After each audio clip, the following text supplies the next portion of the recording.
पाकिस्तान की तैयारी सीमा पर वार की थी, लेकिन भारत ने पाकिस्तान के सीने पर वार कर दिया। भारत पर आतंकी हमला हुआ तो मुंह तोड़ जवाब दिया जाएगा। हम अपने तरीके से अपनी शर्तों पर जवाब देकर रहेंगे। हर उस जगह जाकर कठोर कार्रवाई करेंगे जहां से आतंकी जड़ें निकलती हैं। कोई भी न्यूक्लियर ब्लैकमेल भारत नहीं सहेगा।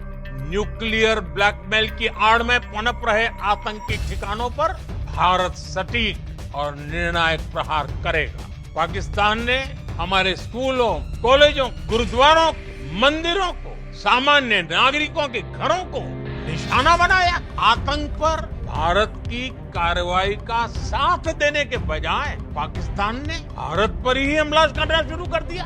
भारत का मत एकदम स्पष्ट है। टेरर और टॉक एक साथ नहीं हो सकते। टेरर और ट्रेड एक साथ नहीं चल सकते और पानी और खून भी एक साथ नहीं बह सकता। 22 अप्रैल को पहलगाम में आतंकवादियों ने जो बर्बरता दिखाई थी, उसने देश और दुनिया को झकझोर दिया था। छुट्टियां मना रहे निर्दोष मासूम नागरिकों को धर्म पुष्कर उनके परिवार के सामने, उनके बच्चों के सामने बेरहमी से मार डालना, यह आतंक का बहुत विभत्स चेहरा था, क्रूरता थी। ये देश के सद्भाव को तोड़ने की घिनौनी कोशिश भी थी। मेरे लिए व्यक्तिगत रूप से ये पीड़ा बहुत बड़ी थी। इस आतंकी हमले के बाद सारा राष्ट्र, हर नागरिक, हर समाज, हर वर्ग, हर राजनीतिक दल एक स्वर में आतंक के खिलाफ कड़ी कार्रवाई के लिए उठ खड़ा। हमने आतंकवादियों को मिट्टी में मिलाने के लिए भारत की सेनाओं को पूरी छूट दे दी और आज हर आतंकी, आतंक का हर संगठन जान चुका है कि हमारी बहनों बेटियों के माथे से सिंदूर हटाने का अंजाम क्या होता है। ऑपरेशन सिंदूर न्याय की अखंड प्रतिज्ञा है।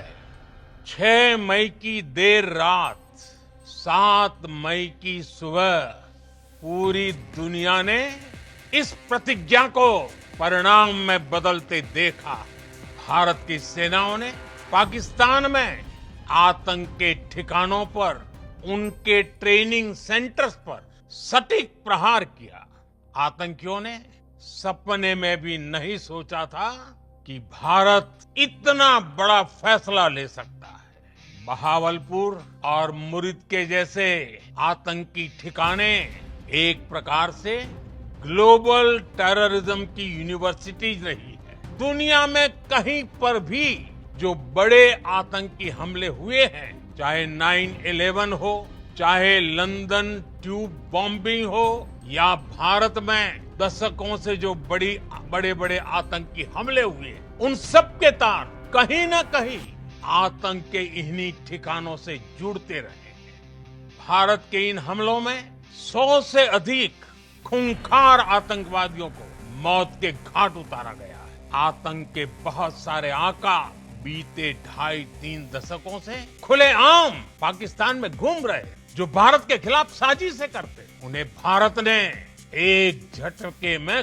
खत्म कर दिया। भारत की इस कार्रवाई से पाकिस्तान घोर निराशा में गिर गया, हताशा में गिर गया, बौखला गया और इसी बौखलाहट में उसने एक और दुस्साहस, आतंक पर भारत की कार्रवाई का साथ देने के बजाय पाकिस्तान ने भारत पर ही हमला करना शुरू कर दिया। पाकिस्तान ने हमारे स्कूलों, कॉलेजों, गुरुद्वारों को, मंदिरों को, सामान्य नागरिकों के घरों को निशाना बनाया। लेकिन इसमें भी पाकिस्तान खुद बेनकाब हो गया। दुनिया ने देखा कि कैसे पाकिस्तान के ड्रोन्स, पाकिस्तान की मिसाइलें भारत के सामने तिनके की तरह बिखर गई। भारत के सशक्त एयर डिफेंस सिस्टम ने उन्हें आसमान में ही नष्ट कर दिया।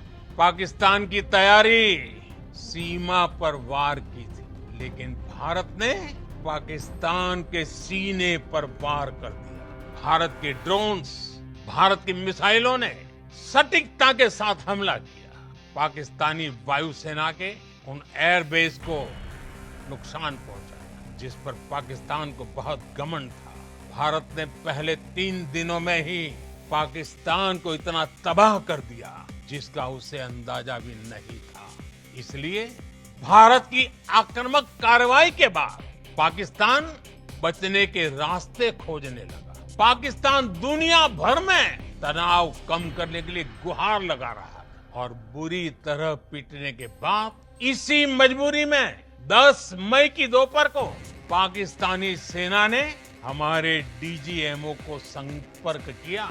तब तक हम आतंकवाद के इंफ्रास्ट्रक्चर को बड़े पैमाने पर तबाह कर चुके थे। आतंकियों को मौत के घाट उतार दिया गया था।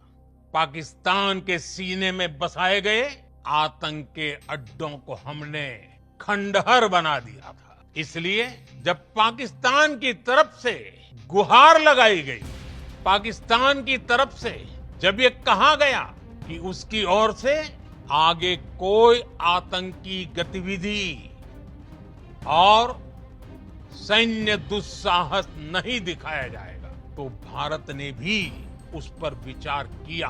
और मैं फिर दोहरा रहा हूं, हमने पाकिस्तान के आतंकी और सैन्य ठिकानों पर अपनी जवाबी कार्रवाई को अभी सिर्फ स्थगित किया है।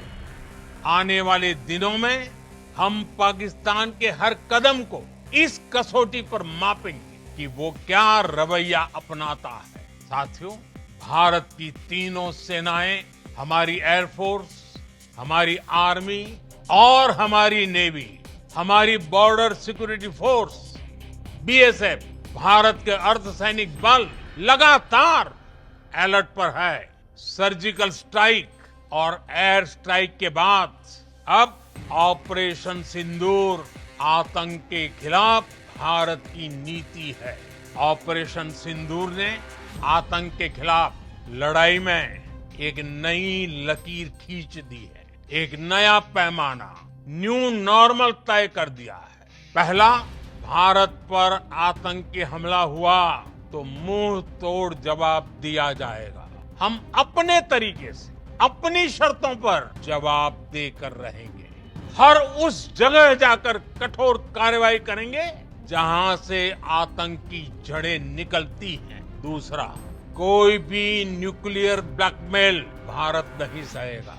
न्यूक्लियर ब्लैकमेल की आड़ में पनप रहे आतंकी ठिकानों पर भारत सटीक और निर्णायक प्रहार करेगा। तीसरा, हम आतंक की सरपरस्त सरकार और आतंक के आकाओं को अलग अलग नहीं देखेंगे। ऑपरेशन सिंदूर के दौरान दुनिया ने पाकिस्तान का वो घिनौना सच फिर देखा है, जब मारे गए आतंकियों को विदाई देने पाकिस्तानी सेना के बड़े बड़े अफसर उमड़ पड़े। स्टेट स्पॉन्सर्ड टेररिज्म का ये बहुत बड़ा सबूत है।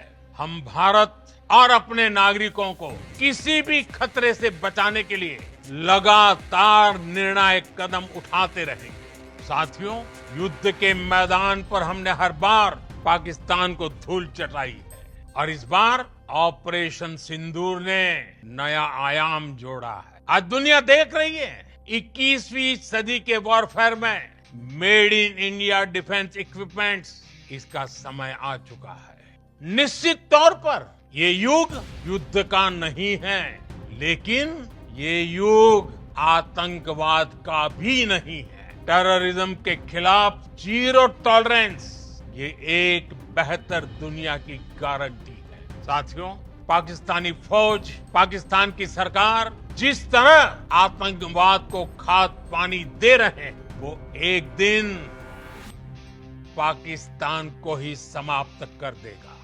पाकिस्तान को अगर बचना है तो उसे अपने टेरर इंफ्रास्ट्रक्चर का सफाया करना ही होगा। इसके अलावा शांति का कोई रास्ता नहीं। भारत का मत एकदम स्पष्ट है, टेरर और टॉक एक साथ नहीं हो सकते। टेरर और ट्रेड एक साथ नहीं चल सकते और पानी और खून भी एक साथ नहीं बह सकता। मैं आज विश्व समुदाय को भी कहूंगा, हमारी घोषित नीति रही, अगर पाकिस्तान से बात होगी तो टेररिज्म पर ही होगी। अगर पाकिस्तान से बात होगी तो पाक ऑक्युपाइड कश्मीर, पीओके, उस पर ही होगी।